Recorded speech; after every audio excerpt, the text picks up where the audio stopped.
ये कहानी है उन लोगों की जिन्होंने जाने बचाने की कसम खाई थी, पर इसके बजाय उन्होंने जाने लेने का एक खतरनाक मंसूबा बनाया। मतलब कैसे देश के कुछ सबसे होनहार डॉक्टर्स ने इतिहास के सबसे दुस्साहसी आतंकी हमलों में से एक की पूरी साजिश रच डाली। ये एक ऐसा सवाल है जिसने इन्वेस्टिगेटर्स को भी हैरान कर दिया था। और देखिए, इसका जवाब किसी छुपे हुए आतंकी कैंप में नहीं, बल्कि एक बहुत ही जाने माने मेडिकल कॉलेज के लेक्चर हॉल में मिलता है, जहां भविष्य के डॉक्टर्स तैयार किए जाते हैं। 1600 किलो, सोचिए जरा, इतनी भारी मात्रा में इन्होंने विस्फोटक जमा कर लिया था, और वो भी किससे? मामूली खेती में इस्तेमाल होने वाले फर्टिलाइजर से। उनके हथियारों के जखीरे में AK-47 जैसे मिलिट्री ग्रेड हथियार भी शामिल थे। और ये छुपाए कहाँ गए थे? एक कॉलेज के लॉकर में, ठीक वहीं जहां उनकी मेडिकल की किताबें और स्टेथोस्कोप रखे रहते थे। इनका प्लान था एक साथ कई शहरों पर हमला करने का, एक ऐसा हमला जिससे ज्यादा से ज्यादा तबाही हो। और इस पूरे ऑपरेशन का कोड नेम रखा गया था ऑपरेशन D6।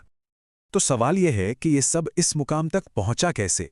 इसे समझने के लिए हमें कहानी की शुरुआत में वापस जाना होगा, कश्मीर के दो बहुत ही होनहार छात्रों के पास।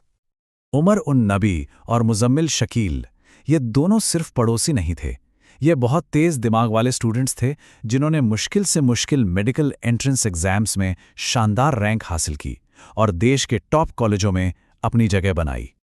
श्रीनगर के गवर्नमेंट मेडिकल कॉलेज में वो सिर्फ डॉक्टरी नहीं सीख रहे थे।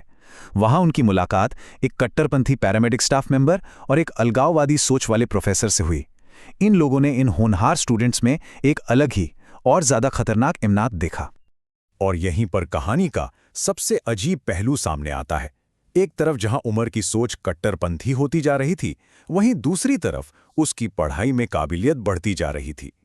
उसने सरकारी डॉक्टर बनने के लिए स्टेट पब्लिक सर्विस का एग्जाम भी टॉप किया, लेकिन ज्वाइन नहीं किया।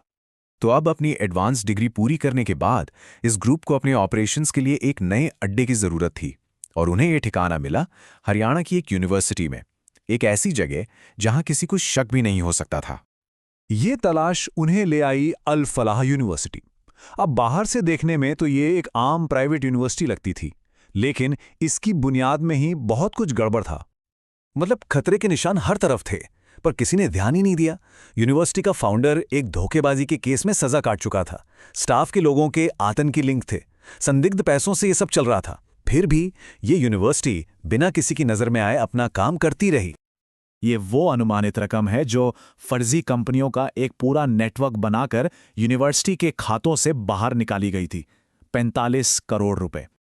यूनिवर्सिटी के हॉस्टल की बिल्डिंग नंबर 17 में एक सेफ बेस बनाने के बाद इस ग्रुप ने अपने हमले के फाइनल ब्लूप्रिंट पर काम करना शुरू कर दिया। प्लान बहुत ही बारीकी से बनाया गया था।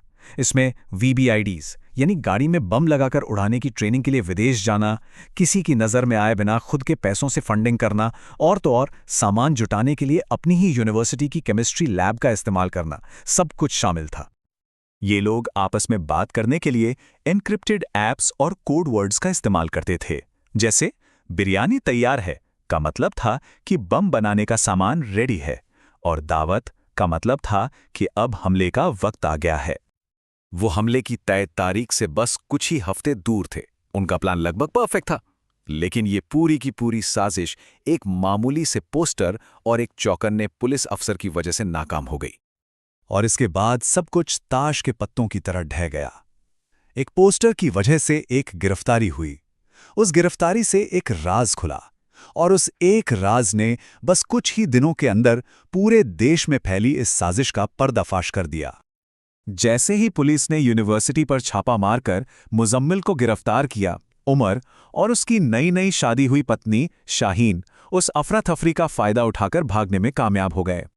हालांकि इनकी बड़ी साजिश तो नाकाम हो गई थी, लेकिन कहानी अभी खत्म नहीं हुई थी। चारों तरफ से घिरा हुआ और हताश इस ग्रुप का सरगना उमर अब अकेले ही एक आखिरी और दुखद हमले को अंजाम देने का फैसला कर चुका था। इसके बाद जब छापेमारी हुई तो उनकी तैयारियों का खौफनाक सच सामने आया। पुलिस को एक छिपा हुआ जखीरा मिला, जिसमें एक छोटी मोटी जंग लड़ने लायक विस्फोटक और हथियार थे, और ये सब किराए के कमरों और यूनिवर्सिटी की प्रॉपर्टी में छुपा कर रखे गए थे। पुलिस की पकड़ से बचने के लिए उमर छिप गया था, 9 दिनों तक वो एक छोटे से कमरे में बेहद गंदगी में रहा। उसका वो तेज दिमाग अब बस एक आखिरी हताश प्लान बनाने में लगा हुआ था। 10 नवंबर को वो दिल्ली पहुंचा। उसने एक पब्लिक पार्किंग में करीब 3 घंटे लगाकर अपनी गाड़ी में बम तैयार किया और फिर शाम के सबसे भीड़-भाड़ वाले समय में पास के एक चौराहे पर पहुंच गया। उस धमाके में 15 बेगुनाह लोगों की जान चली गई। बाद में बाकी बचे साजिशकर्ताओं को भी पकड़ लिया गया और जिस यूनिवर्सिटी ने उन्हें ये सब करने का मौका दिया, उसे आखिर में बंद कर दिया गया।